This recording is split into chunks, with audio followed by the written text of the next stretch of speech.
तर सगळ्यांना मी हात जोडून एक विनंती करते की कुणी सुद्धा वाईट कमेंट करू नका, कारण मी आधीच खूप टेन्शनमध्ये आहे. त्यात हे घरचं टेन्शन आहे.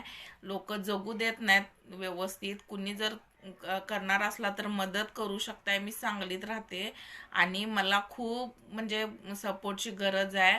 बघा हे काल मी इकडं आल्यानंतर सगळं असं काहीतरी करून करून खातोय, ते लोकांना बघवत नाही.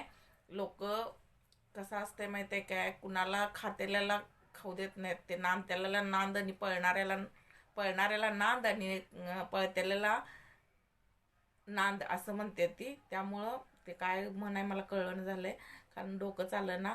रात्री 11:30ला पोलीस स्टेशनला गेलेले.